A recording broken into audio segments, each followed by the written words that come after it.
What's going on, ladies and gentlemen of YouTube? My name is Prodigy and welcome to another video on the channel. Today, guys, I wanted to talk about more discussions about Kingdom Hearts 3's ReMIND trailer. Something I have not talked about yet is the scene where they showed off a new Dark Inferno, or maybe he's called Dark Lightning this time around. Shout out to Oblivion. I wanted to talk about this because it's pretty interesting to think about multiple Dark Inferno bosses appearing via ReMIND DLC. However, other people have seen this in another way. Some people have seen this as another teaser that Dark Inferno beings might be related to the Union leaders in Union Cross, since the way they transitioned to showing this new Dark Inferno Heartless was very suspicious, not going to lie. I'm not a big fan of the Dark Inferno is ex-Union leader theories. I've made a video about it in the past, so you can click on right here. But I can't deny how sus the transition in the trailer from Ventus's Station of Awakening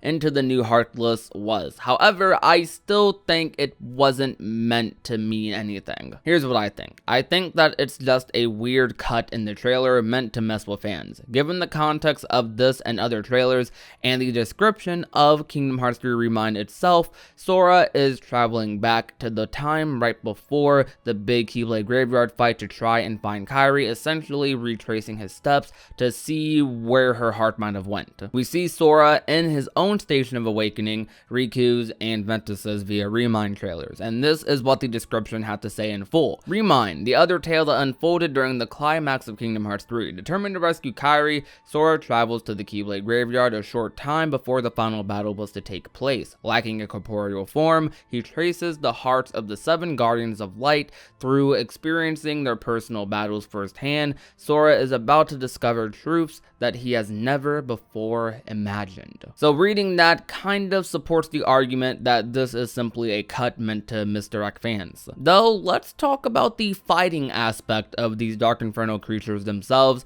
and the interest in having multiple of them. Now, Dark Inferno isn't the most amazing boss fight in the Kingdom Hearts series, but he is a fun one, I'd say, which is what matters most. I think this boss is missing a couple of things to make the fight maybe a little more action-packed. Like, for example, Dark Inferno and these new ones need to have DMs, which are essentially desperate maneuvers that bosses do in battle. Usually they are invulnerable, and they are like a last-ditch effort by the enemy to kill you off, and are usually the hardest moves to dodge. The most interesting part of this boss is probably the third phase, where he is extremely aggressive. It can be a pretty hard phase as well, I won't lie, if you're experiencing it for the first time, though that takes a decent length of time to get to, especially if you're on a lower level, which means the fight is extremely slow up until that point. Now, I'm not expecting every boss fight to give you no room to breathe like a Larxene or a mysterious figure,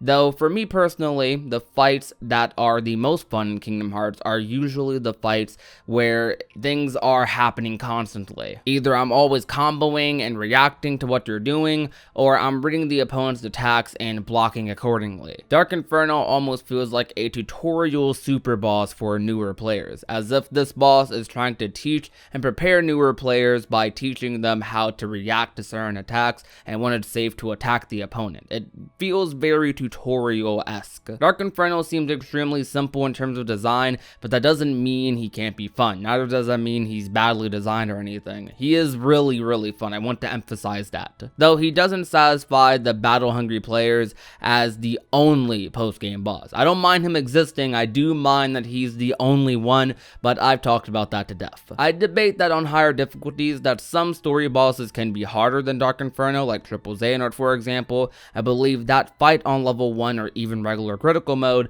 to be the hardest fight in the game, but it's pretty well designed and the action is happening constantly. Not to mention the music and the emotional attachment you have to this fight. It's an example of some of the best the Kingdom Hearts series has offered in terms of story fights, at least for me. I see them adding new Dark Infernos as a potential opportunity to make this interesting concept of a heartless boss into something more. They can keep the fight relatively simple, but I do hope for a DM, Desperate Maneuver, because I feel like that alone could make the fight more intimidating and feel a lot more like a back and forth fight where you are fighting hard for the victory. In some ways, I'm not gonna lie, it is a little comforting to have a more simply designed super boss boss like Dark Inferno in comparison to others who are constantly attacking you. It's a different style of play that I'm surprisingly warming up to, but I do think the fight could use a little bit of tweaking just to make it a little more entertaining. I was a little surprised when I saw a new Dark Inferno,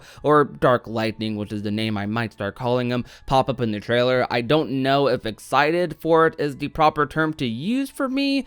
Well, to a certain extent, I'm excited for everything in ReMIND, anything touching it, though I think interested would be the best term to describe my feelings towards newer Dark Infernos popping up. I'm very interested to see what those dark beings have to offer. Maybe we'll get a Dark Glacier or a Dark Wave or something representing each magic type. That'd be very interesting, but I'm going to only expect Dark Lightning for now because that's all we've seen. We only have a couple more weeks, so I don't need any major confirmation on the other ones. I would love to be surprised by that. Though that's enough for me. That's pretty much all my opinions on that, and that's going to about do it for today's video. How do you feel about Dark Inferno as a boss in Kingdom Hearts 3? Are you interested in having multiple types of these bosses in the game?